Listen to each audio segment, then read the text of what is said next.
Recently, scientists made an astonishing discovery that might solve Stonehenge's mystery. They found something hidden deep within the DNA of Stonehenge's sarsen rocks, the huge monolithic ones, and it might reveal why our Neolithic ancestors designed and built this thing in the first place. Over the years, scientists have been scratching their heads trying to figure out where the huge sarsen rocks came from. For years, they believed they came from a quarry just 15 miles away from the site, known as Marlborough Downs. At this site, they found similar minerals to the ones that make up the sarsen rocks, but it turned out there was more to this story than they thought. The understanding of how Stonehenge was built is always changing. Scientists need to really travel back in time to uncover its mysteries. Where did the rocks come from? How were they carried? Why was the site built? You see, the Stonehenge site, located at Salisbury Plain in England, is made up of two main types of stone. There are the super heavy sarsens and the lighter and smaller bluestones. The sarsens each weigh about 25 tons. That's as much as 3 African elephants stacked together. The heaviest sarsen stone, called the heel stone, weighs 30 tons all by itself. Together, the sarsens make that iconic outer ring circle. Inside that circle, that's where you'll find the bluestones. The naming might seem a bit misleading since they're not really blue.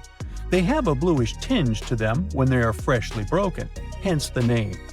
These smaller rocks probably came from the Preseli Hills in southwest Wales, which is about 150 miles away from Stonehenge.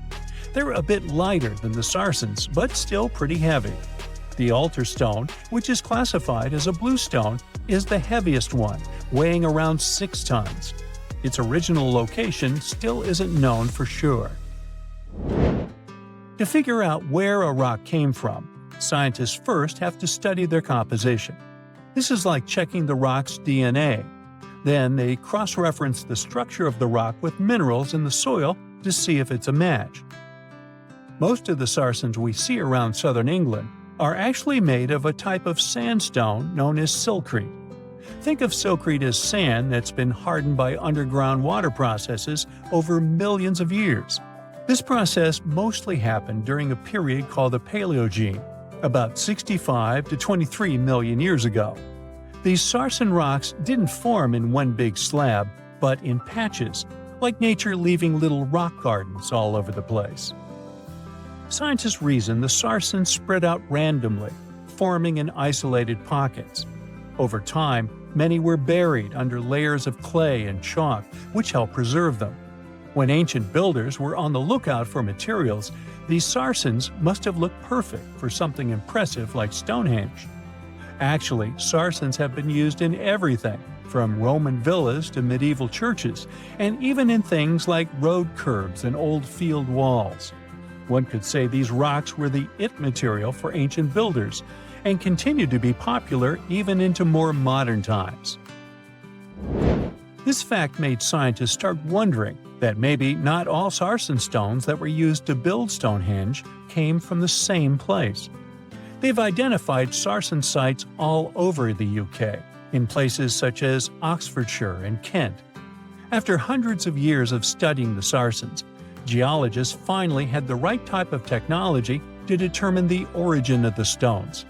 Now, I wish I could tell you that it was some undisclosed location very far away from the site. But, as it turned out, the sarsens were originally from Westwoods, the forest near Stonehenge. A new factor came into play when excavations uncovered empty stone holes, showing that at least 6 bluestone pillars were removed from a Preseli Hills site called Wan Main in prehistory. They had a stone circle over there, and it's believed that some of Stonehenge's rocks were recycled rocks from this more ancient circle. If this is true, it might be that Stonehenge is part of a much larger landscape of ancient sites. If this is the case, then Stonehenge is just the cherry on top of a much larger scale project. Think of it as the sacred centerpiece of an entire landscape of monuments, mounds, stone circles, and things. This is why scientists want to find out where the rocks came from so badly. It could lead to why and how Stonehenge was built. Now, Stonehenge didn't just pop up overnight. It was built in several stages over hundreds of years. It's likely that it wasn't a single unified vision, but more like a big community project that evolved over time. With each generation, the builders brought in their own ideas, creating a stone structure that would last for ages. The first stage was around 3100 BCE. That's when people dug out a circular ditch and likely set up some bluestones as sort of a starter ring. Later, they added the Sarsens and even topped some of them with horizontal stones to form those famous arches you see today, also known as the trilithons. These ancient builders had some challenges on their hands. How would they move the rocks? There's an old theory known as the ice road that suggests that the rocks were moved by natural icy pathways that formed during the winter. This way, they could slide the rocks down all the way to Stonehenge. But hey, if we're talking about a distance of over 100 miles, that's not too realistic. Anyways, this theory was debunked because it was warmer back then than it is today. There's also the river theory, which suggests that the rocks were floated along the river from the quarry to the site. But if we're talking about Sarsen rocks, they're too heavy to float. So there goes that theory. What we're saying is, no one knows how the rocks were moved. Another interesting science tidbit came from all the research done in Stonehenge. A recent laser survey of the stones revealed the different stone working methods used, and has shown that some of the parts of the monument were more carefully finished than others. In particular, the northeast side and the inner faces of the central trilithons were finely dressed. FYI, a trilithon is one of Stonehenge's most famous shapes. It's when two huge monoliths receive a third one on top of them, connecting the two together. This fancy word is simply Greek for having three stones. But anyways, the bigger question, and the reason Stonehenge is so famous, is why it was built in the first place. Theories are all over the place, and some sound like they're straight out of a sci-fi show. So here's a rundown of the most popular ideas. There's, of course, the solar calendar theory. This one supposes that the stones are aligned with the movements of the sun, especially during the summer and winter solstices. During the summer solstice, the sun rises to the left of the heel stone, that's the lone stone outside the main circle, lighting up the entire monument. Some say it's the ancient version of a calendar, marking the year's longest and shortest days. Some archaeologists think Stonehenge might have been an ancient healing center. Pieces of bluestone have been found chipped away, possibly by people who believed they had healing powers. The theory goes that people traveled from all over to come to Stonehenge in hopes of a cure for whatever was ailing them. There's also some speculation that Stonehenge was the place to be. Think of it as an ancient gathering spot. Some evidence suggests that communities from distant areas traveled to Stonehenge for gatherings, feasts, and ceremonies.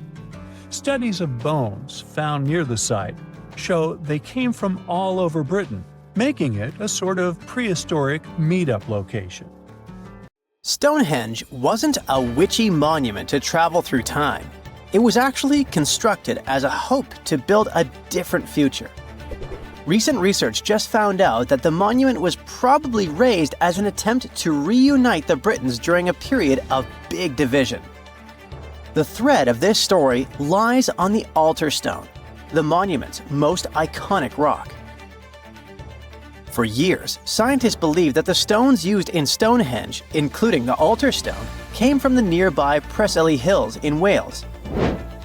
In this scenario, Stonehenge would have been built by a local community. That is, Neolithic people who would have found easy-to-access materials to build a ceremonial mound, a sundial calendar, and a final resting place, all in one. Things changed when another discovery was made. In 2018, leading-edge research pointed that the altar stone actually came from the River Tay region in northeastern Scotland, which is located over 400 miles away from Stonehenge. Scientists found similar rocks as such in Scottish monuments. You see, the altar stone is a recumbent stone, laying on its side. Many of the rocks were found in ceremonial stone circles in Scotland, and they are unique to this region. When this discovery broke through, it got archaeologists thinking. Maybe Stonehenge wasn't just a local project, but a wider collaboration between different tribes and communities across Britain. To understand this, we need to rewind to around 3000 BCE. That's when Britain still wasn't a unified country per se. Rather, it was a patchwork of tribes such as those coming from southern or eastern Europe, each with their own customs and beliefs. As an island, Britain's population changed many times. Britain was mainly composed of farmers who descended from people from the Middle East and arrived on the land around 6,000 years ago. This group thrived in the area until 2500 BCE, when another group coming from the regions of the Netherlands and Germany started to appear. These ones, also known as the Beaker people, were responsible for the large population turnover that Britain experienced during the Neolithic period and the years that followed. The Beakers were called so because of a specific type of pottery they used to make and bury their loved ones with after their passing. It's possible that the original dwellers of the land didn't like it that their land was being repopulated. And what researchers suggest is that Stonehenge was this attempt to reunite the original Neolithic farmer population and regain some type of identity control over their land. They would have invested a lot of time and energy in bringing the altar stone all the way down from Scotland, without the help of wheel technology, for example. You see, the wheel had already been invented in Lower Mesopotamia, but since there was no Wi-Fi at the time, the Brits weren't aware of this technology until much later on. This whole territorial crisis could have driven locals to use their resources to move the altar stone to Salisbury Plain in England, in order to reunify the land. You see, Stonehenge wasn't built in one go. Its history dates to around 3000 BCE. That's when the monument was just a circular ditch and bank, known as a henge.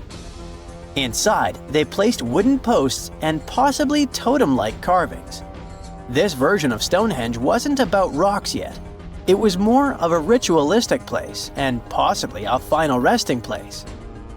They found several cremation pits from this period, making it the oldest resting place in all of Britain. It was only around 2600 BCE that the blue stones came around. The naming might be a bit misleading since they're not literally blue rocks. They have a bluish tinge to them when they're freshly broken, hence the name. These smaller rocks probably came from the Preseli Hills in southwest Wales, which is about 150 miles away from Stonehenge. Some researchers say that the ancient ones believed that blue stones had healing qualities. So we can maybe guess why they went through all of the trouble to move them from Wales to Salisbury Plains, huh? A little bit later than that, circa 2500, that's when we start having the Stonehenge we know and love today. That's when the Sarsen stones started to arrive. The Sarsens are Stonehenge's huge stones. I mean, each Sarsen can weigh around 25 tons. That's as much as 3 African elephants stacked together. The Sarsens make that iconic outer ring circle. Supposedly, that's also when the altar stone was moved from Scotland directly to the heart of Stonehenge. The altar stone is the largest of the blue stones used to build Stonehenge.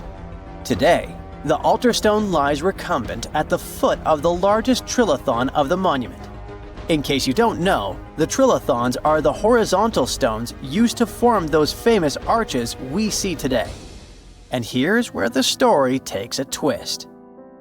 For nearly a century, scientists believe that the altar stone came from the same area as the blue stones, the Preseli Hills in Wales. It made sense back then. If you're already hauling stones from Wales, why not grab a special one to be the so-called altar? Except that theory started crumbling in 2018, when a team of researchers decided to dig deeper. They used advanced geochemical analysis to pinpoint where the altar stone's sandstone actually came from. And it turns out, it wasn't Wales. Instead, the results pointed north, specifically to the Orcadian Basin in northeastern Scotland, 400 miles from Stonehenge. This revelation changed the whole script of Stonehenge's story. How would they move the rocks, you may ask? Well, there's an old theory known as the ice road that suggests that the rocks were moved by natural icy pathways that formed during the winter. This way, they could slide the rocks down all the way to Stonehenge. But hey, if we're talking about a distance of over 100 miles, that's not too realistic. Anyways, this theory was debunked because it was warmer back then than it is today. There's also the river theory that suggests that the rocks were floating along the river from the quarry to the site. But if we're talking about sarsen rocks, they're too heavy to float. So there goes this theory. What we're saying is, no one knows how the rocks were moved. Another interesting info came from all the research done in Stonehenge. A recent laser survey of the stones revealed the different stone working methods used and has shown that some parts of the monument were more carefully finished than others. In particular, the northeast side and the inner faces of the central trilithons were finely dressed. FYI, a trilithon is one of Stonehenge's most famous shapes. It's when two huge monoliths receive a third one on top of them, connecting the two together. This fancy word is just Greek for having three stones. But anyway, the bigger question, and maybe why Stonehenge is so famous, is why it was built in the first place. You see, Stonehenge's entire layout seems to have been carefully planned to align with the movements of the sun. The monument's architecture is particularly attuned to the solstices, the shortest and longest days of the year. During the summer solstice, the sun rises perfectly in line with the heel stone, casting light straight into the heart of the stone circle. A spectacular, almost magical sight that surely wowed its ancient audience. But it's the midwinter solstice that seems to hold a special connection to the altar stone. As the sun sets on that day, its light aligns with the altar stone at the center of Stonehenge. To the builders of Stonehenge, this alignment may have symbolized more than just celestial precision. It likely carried profound ancestral and spiritual significance. The altar stone, illuminated by the setting sun, could have been seen as a bridge between worlds, connecting the living with their ancestors, the earth with the cosmos, and the present with the eternal. In a world without calendars, clocks, or weather apps, the solstices were everything. They marked the rhythm of life, guiding agricultural cycles and spiritual rituals alike. So Stonehenge wasn't just about the stones or the people who built it, but perhaps a way to honor their ancestral roots in an ever-changing world. There's something absolutely massive and deeply unsettling hiding right next to Stonehenge. More than a dozen giant pits carved into the ground. They're all spaced with eerie precision and form a perfect circle, more than a mile wide. For years, nobody could explain them. They were too big to be animal traps, too organized to be natural sinkholes, and way too deliberate to be random. And the biggest question was, who had the power, knowledge, and reason to reshape the land on this scale 4,000 years ago? So these pits surround a place called Durrington Walls, a huge Neolithic settlement just a short walk from Stonehenge. Archaeologists now say humans dug them around 2500 BCE, during the late Neolithic period, when people supposedly lived simple farming lives without metal tools, written language, or modern math. Each pit stretches about 30 feet across and plunges roughly 15 feet down, and together they form an almost flawless ring. To prove the pits weren't natural, scientists went full detective mode. They drilled soil cores and tested the dirt itself, including microscopic traces of ancient DNA and something called luminescence dating, which tells you when the soil last saw sunlight. Every test pointed to the same answer. Humans made these pits on purpose. Here's where it gets wild. The pits weren't dug randomly as people moved along. They were laid out as a single unified project. That means Neolithic builders had to visualize a massive circle, measure distances across open land, and coordinate teams over a huge area without any GPS, drones, or even aerial maps. All they had were people, ropes, wooden tools, and shared knowledge. So why would they invest so much effort and do this? Archaeologists think the pits formed part of a ritual landscape, not a practical one. Durrington Walls already looks like a place where people gathered for ceremonies, feasts, and seasonal events. The pit circle may have marked a sacred boundary. It could have separated ordinary land from a spiritually charged space. Some researchers think the pits symbolized a border between the world of the living and the underworld. The scale of the structure is pretty impressive. It may be one of the largest prehistoric monuments ever built in Britain, even bigger than Stonehenge itself when you look at the total area. And unlike Stonehenge's towering rocks, this monument stayed invisible for thousands of years, quietly hiding under the grass. Generations walked over it without knowing they were standing inside a gigantic ancient design. For a long time, we underestimated ancient people. We imagined them reacting to nature instead of shaping it. But discoveries like this keep proving that wrong. The builders of Durrington Walls didn't just live in the landscape, but engineered it. They thought in terms of geometry, symbolism, and long-term meaning. And this isn't the only case. All over the world, thanks to new technology, scientists keep finding proof that ancient humans worked on massive scales with shocking precision. In the Amazon rainforest, researchers found traces of 2,500-year-old cities hiding beneath the jungle canopy. Scientists spent more than 20 years exploring the area on foot before technology finally cracked the case. The LiDAR technology, which is like X-ray vision that surveys a landscape using lasers to digitally peel away the jungle, scanned a massive area of over 100 square miles. It helped to spot more than 6,000 rectangular earthen platforms, which are likely used as homes or public buildings. They also found agricultural terraces, drainage systems, and carefully shaped farmland.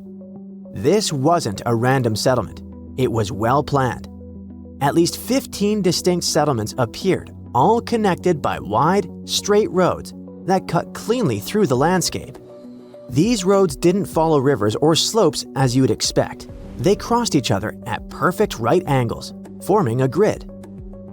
The researchers believe people from the Quillamope and Upanu cultures lived there between about 500 BCE and 300 to 600 CE. They farmed corn and sweet potatoes, reshaped the land, and built a system that lasted for centuries. Discoveries like this prove something huge. Far more people lived in the Amazon than scientists ever thought. Tens of thousands, maybe even hundreds of thousands. And they didn't just survive there, they engineered the landscape. Just like at Durrington Walls, the real story hid in plain sight until technology caught up. Then there's Peru, with one of archaeology's biggest headaches, the Nazca lines. These gigantic designs of animals, plants, and geometric shapes stretch across the earth like an ancient message, so huge that only birds or satellites can see them properly. For decades, people have tried to figure out why the Nazca people made them, how they did it, and what those massive patterns mean. And until recently, the mystery stayed stubbornly unsolved. Walking the desert or flying over it, archaeologists would spot lines and figures and wonder if anything was missing. But the ones already known were just the tip of the iceberg. Traditional fieldwork, with people on the ground slowly mapping things out by hand, took forever. And even then, dozens of smaller designs were just too faint for the unassisted eye.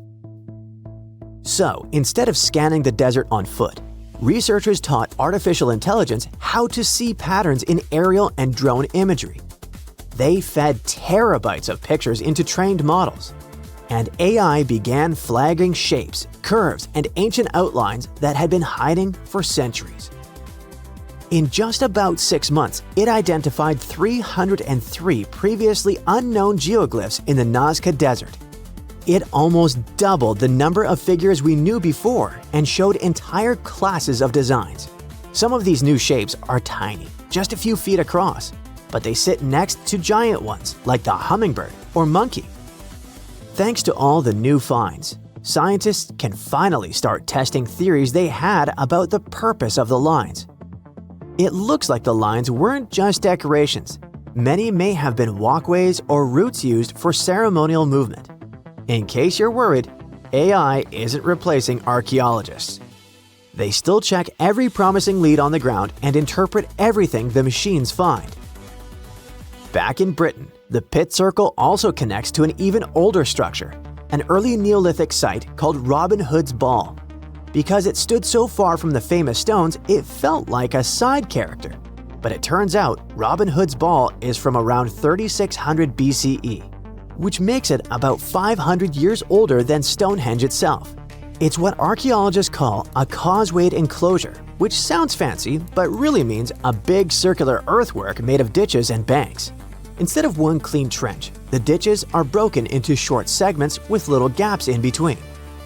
And instead of keeping people out, it probably brought them together. Archaeologists think these enclosures worked as gathering places, spots for meetings, feasts, rituals, and social bonding among the first farming communities. Then came the twist no one expected.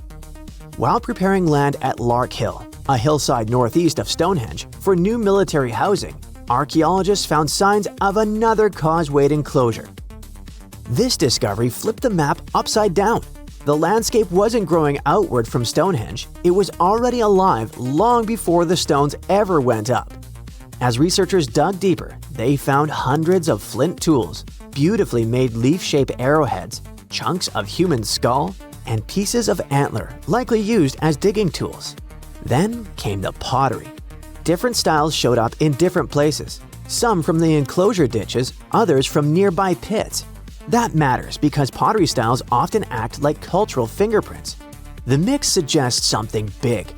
Different groups of people were visiting the same place and brought their own traditions, tools, and objects with them.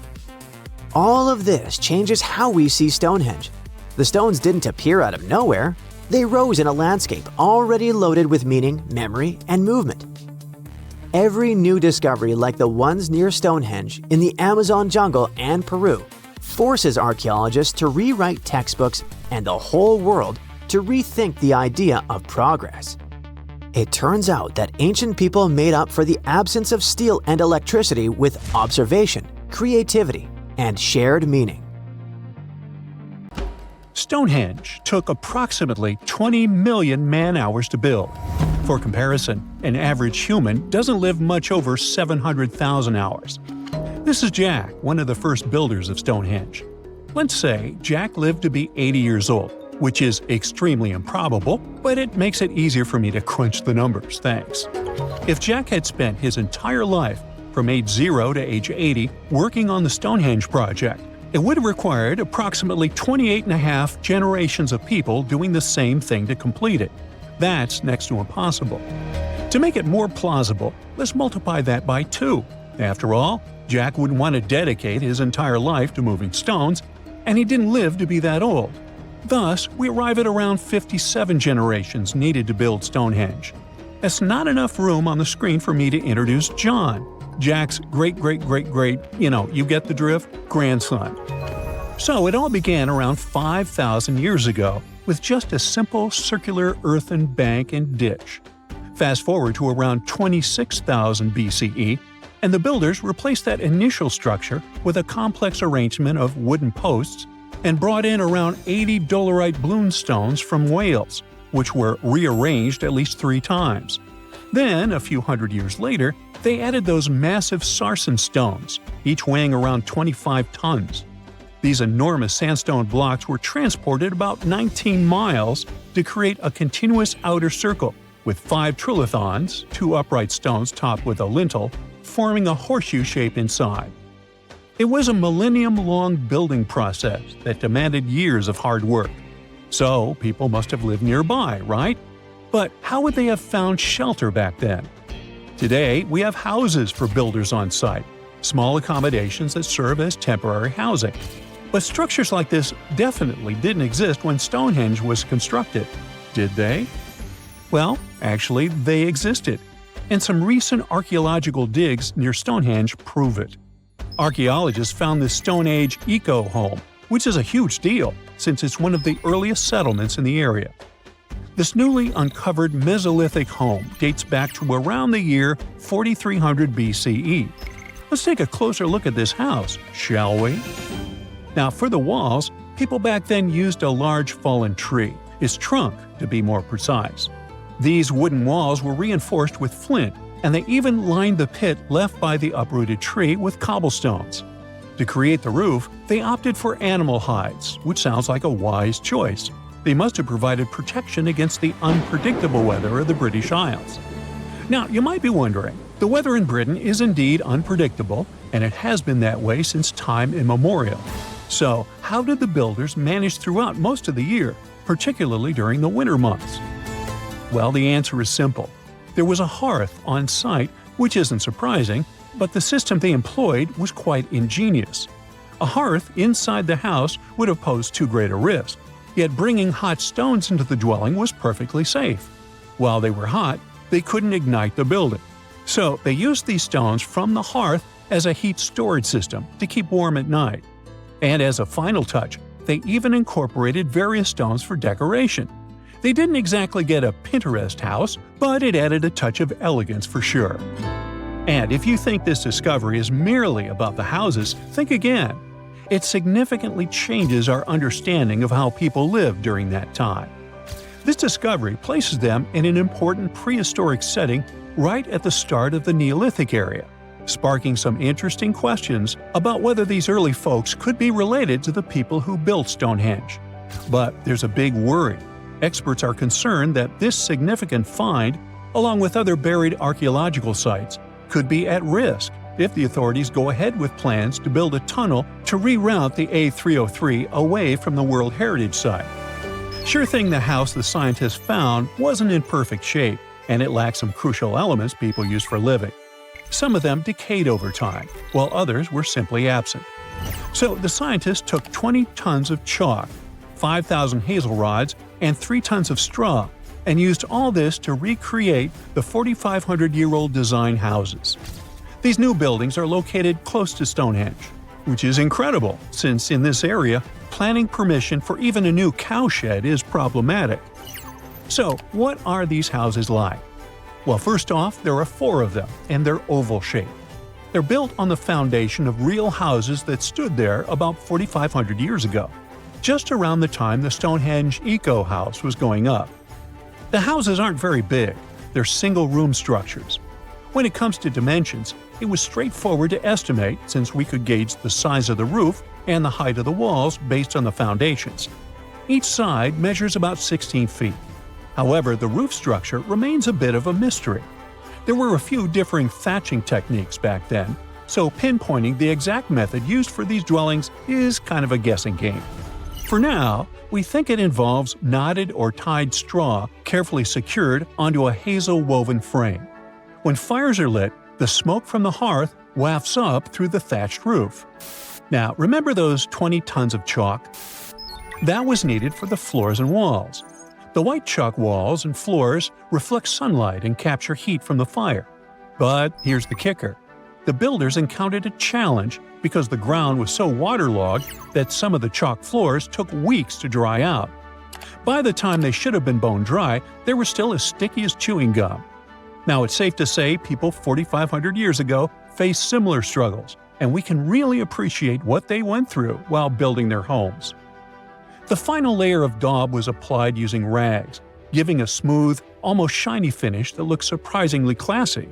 The interiors are furnished with wooden and wicker beds and shelves, along with clay pots and jars, all centered around a cozy hearth. The spaces feel surprisingly roomy, and are filled with light that streams in through the thatched roof, bouncing off those white walls. Plus, the woven furniture adds a nice touch of authenticity to the vibe. The fires have been lit, and the first meal, bread crafted from flour ground on a stone mill next to the hearth, has been prepared. Those who tried the bread were pleasantly surprised by its flavor, finding it quite tasty. Now, here comes the bummer. Those who recreated the houses did cheat a little. While the materials used were authentic, the tools weren't. They used cement mixers to mix the daub, wheelbarrows to transport the timber, and logs by the hearth were split with steel axes instead of stone ones. Still, the builders aren't professionals, they're volunteers. So I think a bit of cheating is totally cool in this case. There are other volunteers on site who are more than happy to chat about the daily activities of the Stonehenge builders, from grinding grain with a quern to making rope from rushes. But these houses and the Eco House aren't the only remarkable things in the Stonehenge area. Some years ago, archaeologists uncovered a burial site close to Stonehenge that predates the monument itself. This Neolithic long barrow, dating back approximately 56 to 5,700 years, likely contains the remains of some of Britain's earliest inhabitants. The burial site was identified through aerial images that revealed its distinct shape beneath the crops. Salisbury Plain is rich with ancient sites, including Stonehenge, various mounds, and monuments. The area has remained undisturbed over the centuries, which is likely why so many ancient structures are still intact. This discovery also shows a significant shift in human lifestyle during that era, marking a transition from a nomadic existence to settled farming and animal husbandry, much like the Eco House itself. The long barrow in question measures about 85 feet long and 65 feet wide, though much of its above-ground structure has been lost to farming over the years. If this site is like others in the vicinity, it contains the remains of 30 to 50 individuals, along with cow skulls, which were significant to those early communities.